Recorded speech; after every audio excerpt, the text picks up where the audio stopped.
Bismillahirrahmanirrahim. Assalamu alaikum to all my dear students. Welcome to Commerce World by Sir Farruquddin. Second year accounting series हमारी continue है और partnership liquidation का आज हम last lecture करेंगे। और लास्ट लेक्चर जो है ये थोड़ा सा लेंदी है, इसमें दो तीन चीज़ें आपको करानी है। तो जनाब टाइम वेस्ट किए बगैर शुरू करते हैं आज का लास्ट लेक्चर। आज के लास्ट लेक्चर में मैं आपको जो है वो दो चीज़ें करवा रहा हूँ। एक इनकम समरी अकाउंट को कैसे ट्रीट किया जाता है और दूसरा जो है वो गुडविल अकाउंट को कैसे ट्रीट किया जाता है। तो पहले हम बात करते हैं इनकम समरी अकाउंट की कि इनकम समरी अकाउंट होता क्या है। इनकम समरी अकाउंट, जैसे अब आप क्वेश्चन देखें, ये पास पेपर का एक सवाल है, थोड़ा पुराना आई गेस 2001 का ये सवाल है या 2002 का एक सवाल है पास पेपर से। इसमें अगर आप देखें गौर से तो अभी तक हमने जितने भी क्वेश्चंस किए थे उसमें हमको बैलेंस शीट गिवन होती थी, लेकिन यहाँ पर बैलेंस शीट गिवन नहीं है, यहाँ पर डेबिट और क्रेडिट की वैल्यूज गिवन है कि कुछ अकाउंट्स हैं वो डेबिट बैलेंस शो कर रहे हैं और कुछ अकाउंट्स हैं वो क्रेडिट बैलेंस शो कर रहे हैं। उसकी वजह ये है कि इनकम समरी का अकाउंट अगर आप यहाँ पर देखें तो एग्जिस्ट कर रहा है और इनकम समरी का अकाउंट जो है वो डेबिट बैलेंस शो कर रहा है 36,000 से। अगर आपको मेरा division of profit and loss का अगर आपको याद हो चैप्टर, तो उसमें हमने ये बात बहुत डिटेल में डिस्कस की थी कि इनकम समरी अकाउंट एक ऐसा अकाउंट है जो कि प्रॉफिट एंड लॉस को फाइंड आउट करने के लिए या प्रॉफिट एंड लॉस को मालूम करने के लिए बनाया जाता है। इसका एक मकसद तो ये है। दूसरा मकसद ये है कि जो नॉमिनल अकाउंट्स होते हैं जैसे रेवेन्यू और एक्सपेंसेस, इनके बैलेंसेस नेक्स्ट ईयर पे कैरी फॉरवर्ड नहीं होते, इनको हम ईयर एंड के ऊपर क्लोज कर देते हैं और उस क्लोज करने के लिए फिर हम जिस अकाउंट का सहारा लेते हैं that is called the income summary account. Income summary account को प्रॉफिट एंड लॉस अकाउंट और expense and revenue summary account भी कहा जाता है। तो इनकम समरी अकाउंट अगर डेबिट बैलेंस शो कर रहा है, इसका मतलब ये है कि एक्सपेंसेस की अमाउंट ज्यादा है क्योंकि एक्सपेंसेस डेबिट बैलेंस शो करते हैं, और रेवेन्यूज की अमाउंट कम है क्योंकि रेवेन्यूज क्रेडिट बैलेंस शो करते हैं।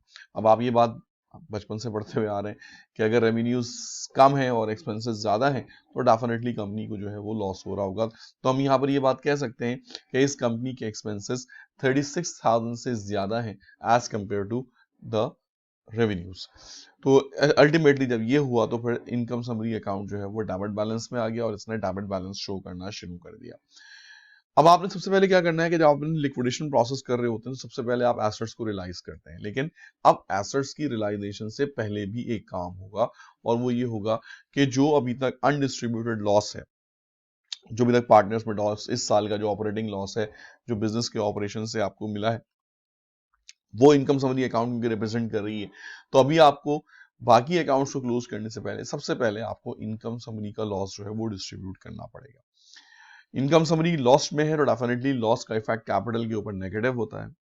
लॉस जब बढ़ता है तो कैपिटल की वैल्यू कम हो जाती है और जब कैपिटल कम होते हैं तो rules for debit and credit के लिहाज से उनको डेबिट किया जाता है। तो सबसे पहला काम आपने ये करना है कि आपने इनकम समरी अकाउंट को क्लोज करना है। सबसे पहला जो फर्स्ट एंट्री होगी वो यही होगी कि हम इनकम समरी अकाउंट को क्लोज करेंगे। उसके बाद फिर अपना जो नॉर्मल प्रोसीजर है वो हम शुरू करेंगे।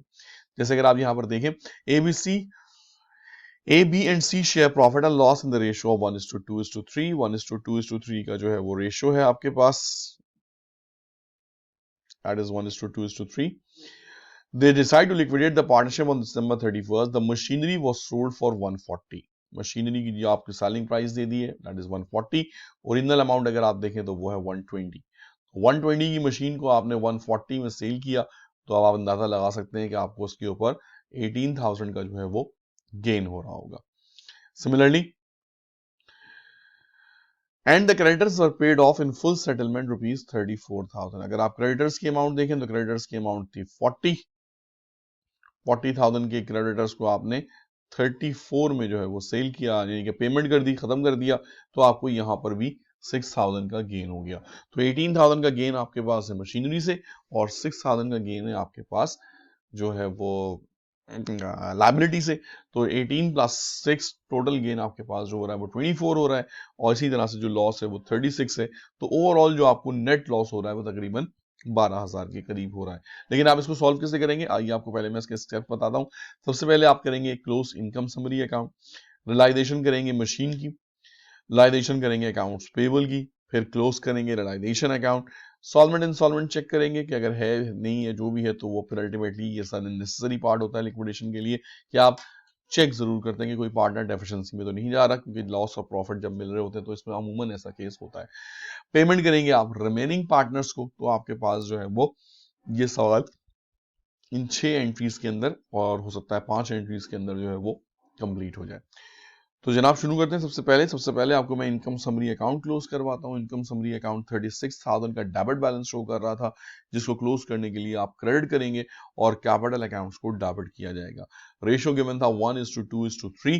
तो कैपिटल ऑफ ए, बी और सी 6, 12 और 18,000 के अमाउंट से जो है वो ये आपके पास क्लोज हो गए।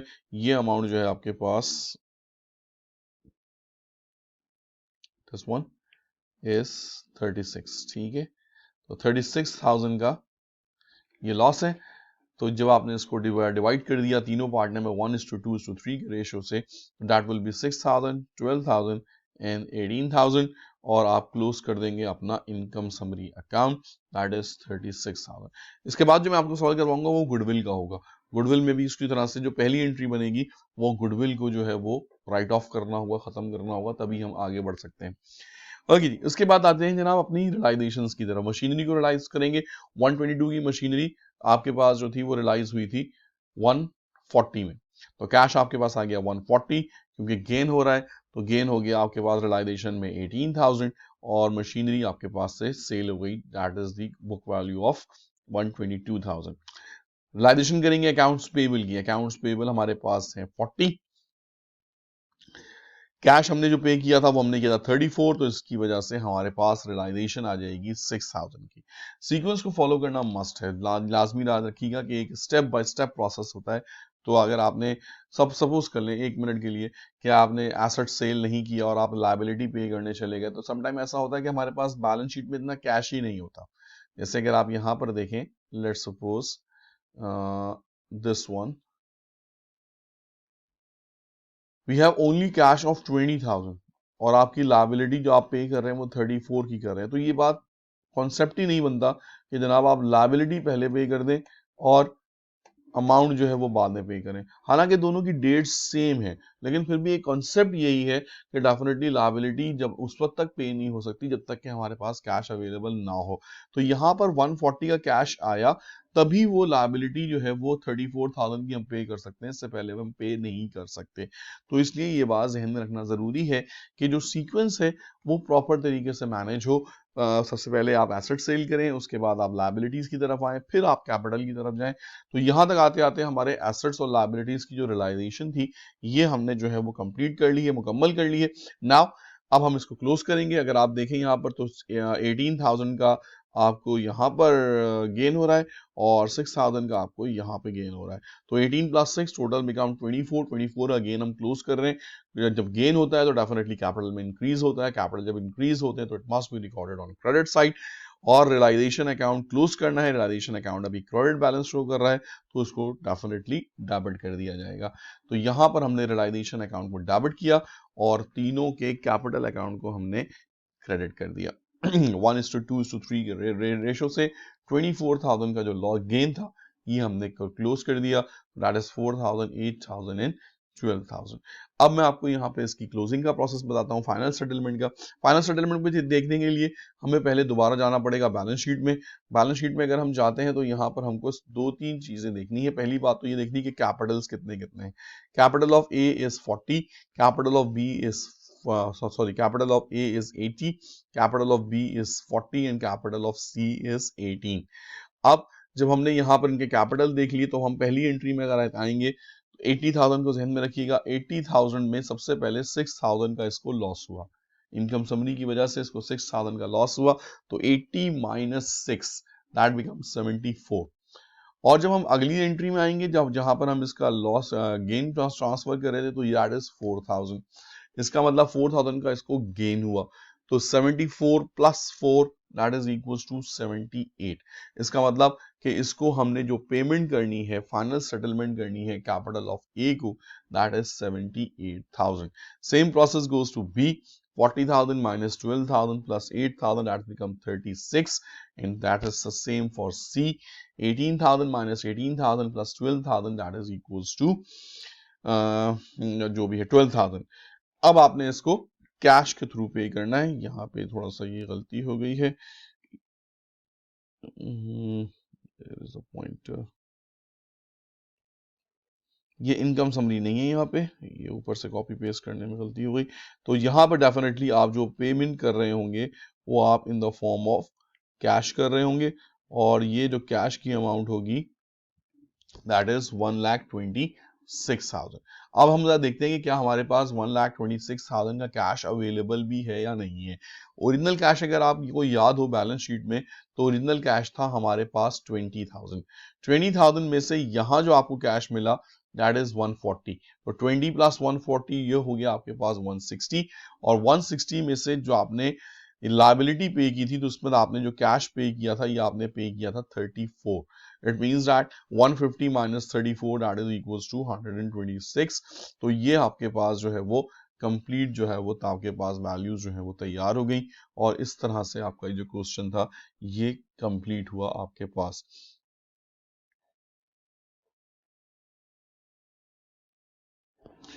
तो आई होप कि आपको ये लेक्चर जो है वो आज का कंप्लीट हो गया होगा, समझ में आ गया होगा, और इसमें आपको कोई इश्यू जो है वो नहीं हुआ होगा। This is the first part of the lecture. First part हमने जो है वो अपना कंप्लीट किया। Now let move towards the other part, जिसमें एक चीज आपको और समझानी है। ये थोड़ा लेटेस्ट क्वेश्चन है, 2014 के हिसाब से आया था, और इसमें जो है वो कंपनी में गुडविल गिवन है। अगर आप यहाँ पर देखें तो गुडविल आपके पास मौजूद है, दैट इज ऑफ 1,00,000 रुपीज। तो 1,00,000 रुपए की गुडविल सबसे पहले आपने क्लोज करनी है।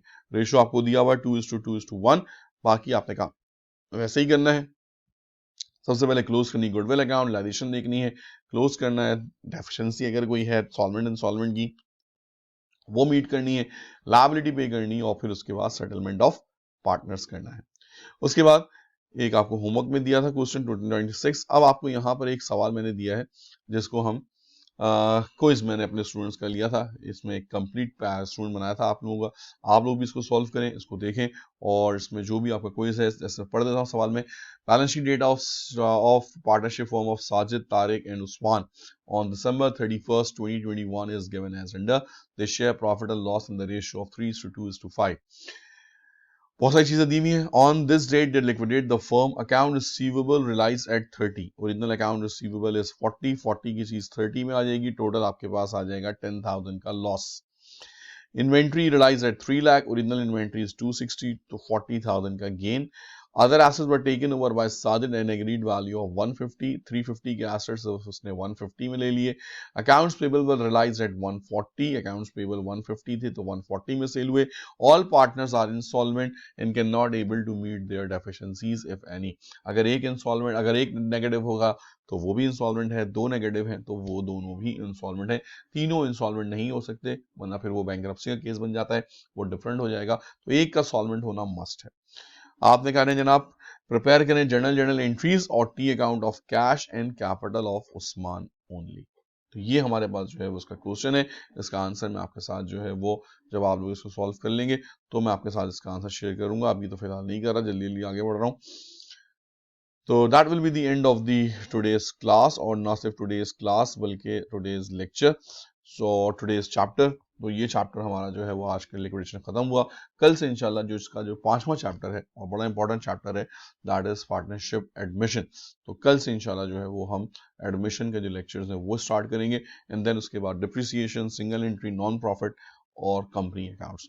मेरी पूरी कोशिश है कि आपके एग्जाम से पहले पहले मैं इंशाल्लाह ये सेकेंड ईयर की जो अकाउंटिंग सीरीज है इसको मैं कंप्लीटली जो है वो करवा दूं। So thank you very much. अल्लाह हाफिज, टेक केयर।